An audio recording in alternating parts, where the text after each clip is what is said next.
Hi there, this is Manny with Classic Auto Repair. I've got an update on the 72 Bronco. We wrapped up the first phase of the repairs and upgrades to the mechanical to get the vehicle starting and stopping the way that it should.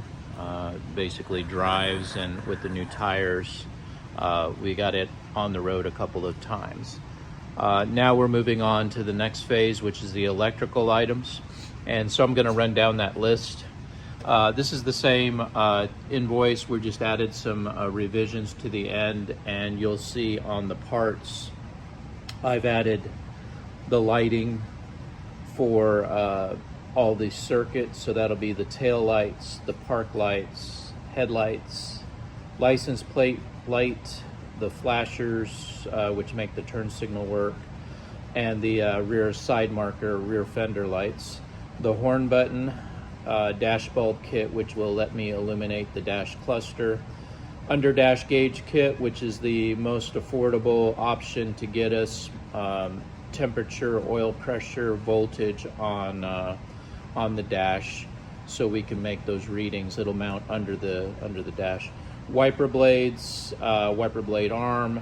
I'm not sure if the motor works, but right now that's what I'm going to need to get the wipers going. I'll do some diagnostics there, as well as the windshield washer motor. On the fuel side, the sending unit is not working, the gas tank fuel sending unit. So we don't know how much gas is in the tank from the dash gauge. If you want to fix that, I have added those parts as well. Safety wise, I have the 3-point shoulder safety belts.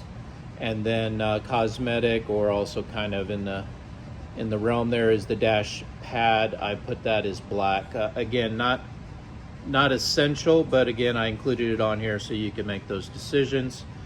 And then over here I have the list of repairs. So you'll get a copy of this as well, so you can review. So on the next phase, we're going to be looking at the electrical repair and diagnostics. I'm going to start with the headlight circuit, restore operation. So right now I don't have any headlights, brake lights, park lights. Nothing's working, no turn signals, plate lights. So I'm going to go in there, restore all the function, replacing parts where required, and upgrading to the new LED, which will last longer and will be more resilient to wear and tear versus the old incandescent bulbs that we used to use back in the 70s. On the exterior panel, so I do have that priced out at 8 hours. That's an estimate. It could be a little less, could be a little more, but that will give me an idea of what it's going to take to get all the electrical circuits back operating again, and that'll get you there. Exterior panels, doors, rear hatch, installed body, and adjust to fit without any metal or body work. I really don't have the facility or the techs to do any metal work here, but we'll do what we can to get the doors on there and the rear hatch so that they will stay fastened and will open and close. Electrical wiper circuit,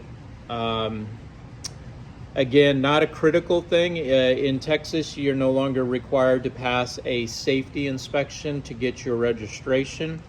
So items like wipers and horns, seat belts are no longer required as of January 1st. So we're in that window now where you won't have to pass safety. But if you want your wipers to work, I can diagnose that. I can install the missing parts. There's a missing, one of the blades is missing, not the blades, both blades are missing, but one of the arms is missing on the other side. I'll dig around, see if I can find it. If not, then I've already located a replacement.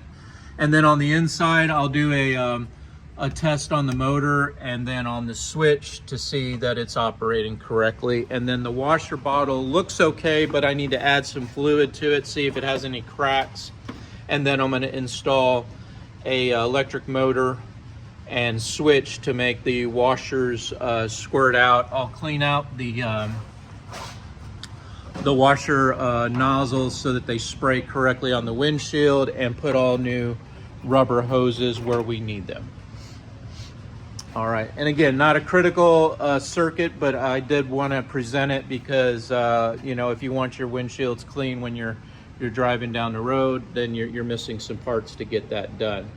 Going down the horn circuit, again, another circuit that's not essential as far as required in to get your registration now, but I'll go in, I'll diagnose, test the horns, see if they work, and then the button does not work at this time. I don't have any function in the horn button. So if you want me to fix this, there's a lot of parts, plastic and metal, that need to be replaced. So a more affordable route, which is what I suggested, would be to put a probably a button somewhere right around here under the dash, easily accessible, and that'll allow you to activate the horn if needed there.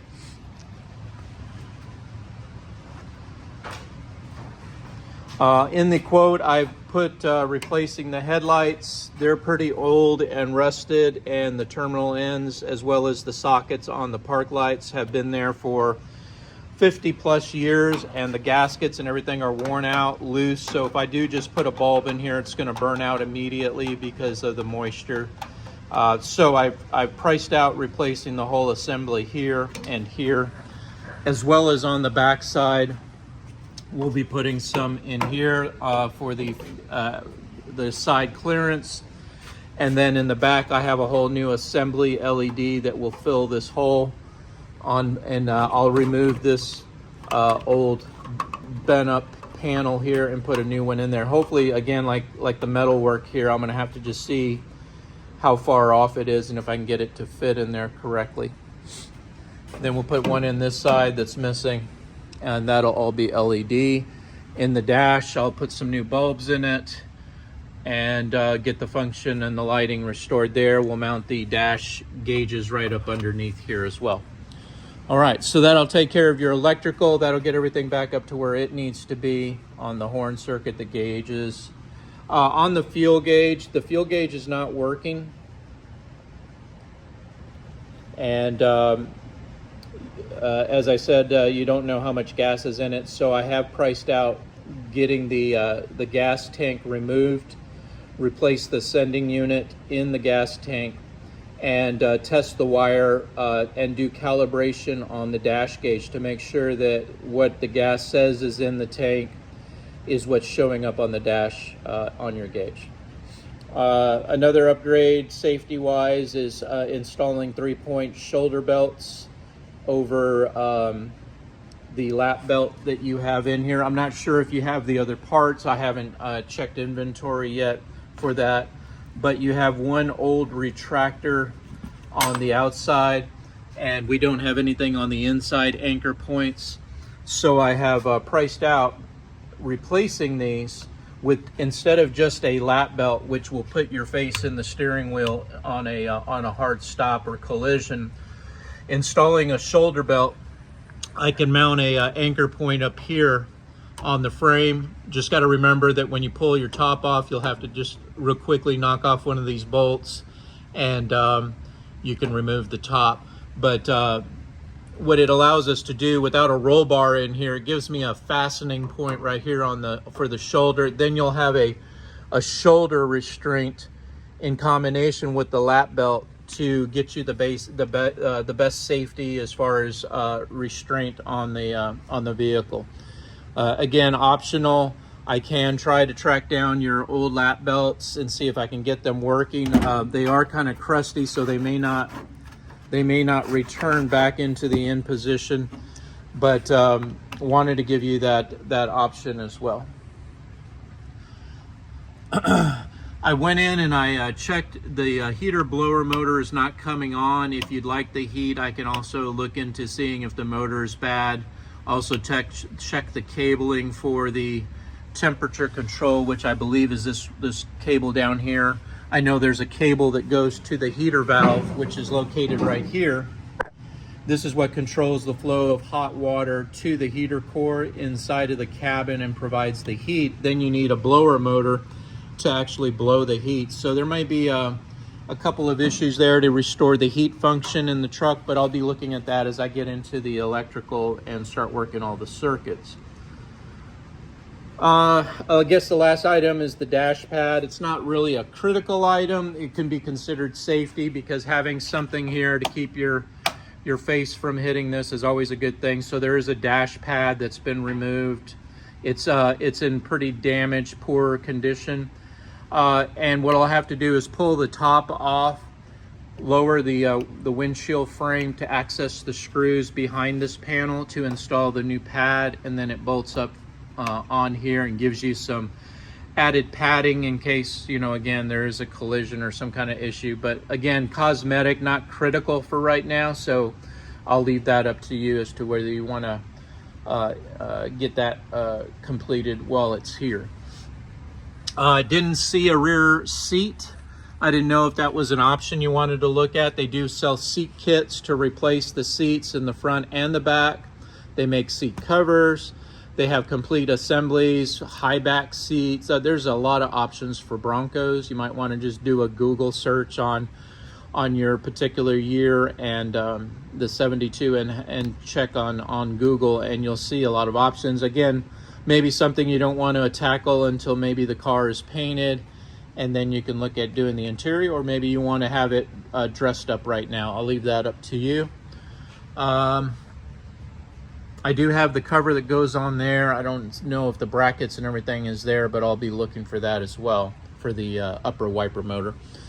And that pretty much tackles everything there. I'll be putting a lighted license plate frame on the rear tail panel, the hatch panel, so that I can, so that it will have a light back there, because you will get pulled over if there's no light on your license plate. So those are the items that I have so far put on the list that should get us where we need to electrically. And I'll be sending that over for your review. This is Manny with Classic Auto Repair. Hope you enjoyed watching the video. Bye.